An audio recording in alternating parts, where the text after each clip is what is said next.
શ્રી કૃષ્ણ મિત્રો, સ્વાગત છે તમારું મારી ચેનલમાં.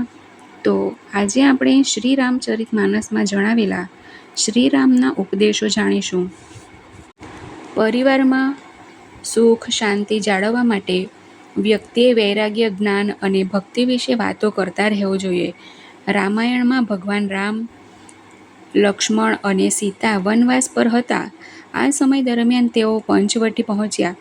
ત્યાં તેઓ જટાયુને મળ્યા. ભગવાન રામે જટાયુનું ખૂબ જ પ્રેમથી સ્વાગત કર્યું.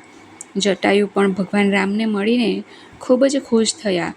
આ પછી ભગવાન રામે પંચવટીમાં પોતાનું નિવાસસ્થાન સ્થાપ્યું. તેમના આગમનથી પ્રદેશના બધા ઋષિમુનિઓ ખૂબ જ આનંદિત થયા, કારણ કે રાક્ષસોનો આતંક સમાપ્ત થઈ ગયો હતો. શ્રીરામનું વ્યક્તિત્વ ખૂબ જ દિવ્ય હતું.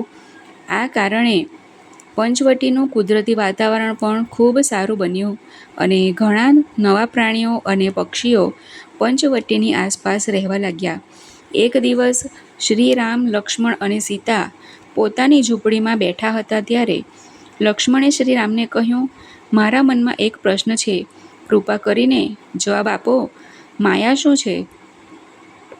શ્રી રામે કહ્યું, હું તમને ટૂંકમાં સમજાવીશ, કારણ કે તમે જે પ્રશ્ન પૂછ્યો છે તેનો જવાબ ખૂબ વિગતવાર આપી શકાય છે, પરંતુ હું તમને ટૂંકમાં કહીશ.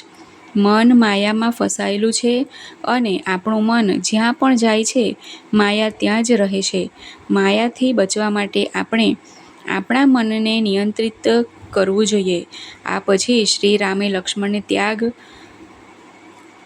જ્ઞાન અને ભક્તિ વિશે પણ કહ્યું. શ્રી રામે પંચવટીમાં 3 મહત્વપૂર્ણ કાર્યો કર્યા.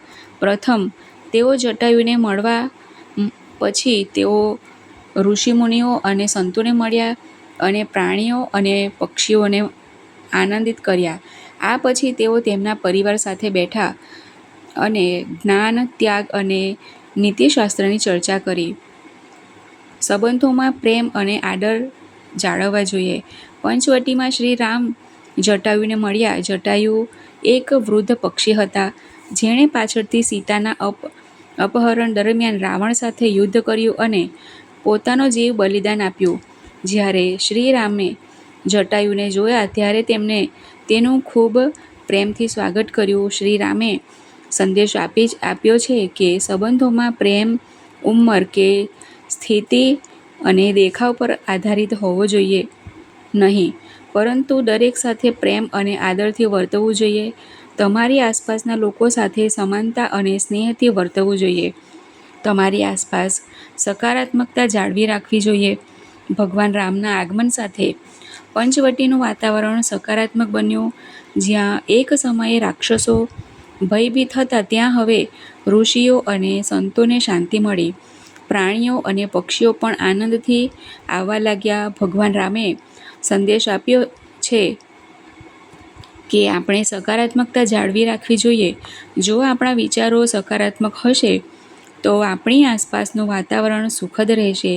પરિવારમાં જ્ઞાન, વૈરાગ્ય અને ભક્તિ વિશે વાતો કરતા રહેવું જોઈએ. આવી વાતચીત સુખ અને શાંતિ જાળવી રાખે છે. એક દિવસ શ્રી રામ, લક્ષ્મણ અને સીતા પંચવટીમાં તેમની ઝૂંપડીમાં બેઠા હતા. લક્ષ્મણે શ્રી રામને પૂછ્યું, માયા શું છે? આ પ્રશ્ન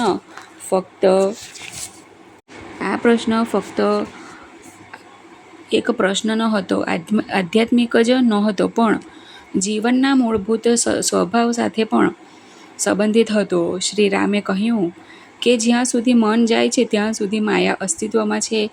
આનો અર્થ એ છે કે જ્યાં સુધી આપણું મન બાહ્ય જગતની ઈચ્છાઓમાં ફસાયેલું રહે છે ત્યાં સુધી આપણે મૂંઝવણ અને અસંતોષમાં જીવીએ છીએ, પરંતુ જ્યારે મન શુદ્ધ થાય છે ત્યારે જ્ઞાન અને શાંતિ આવે છે. તો મિત્રો, આ હતું રામચરિત માનસમાં દર્શાવેલું શ્રી રામ ભગવાનના ઉપદેશો, જેને આપણે પણ આપણા જીવનમાં ઉતારવા જોઈએ. મને સાંભળવા માટે ખૂબ ખૂબ ધન્યવાદ. જય શ્રી કૃષ્ણ.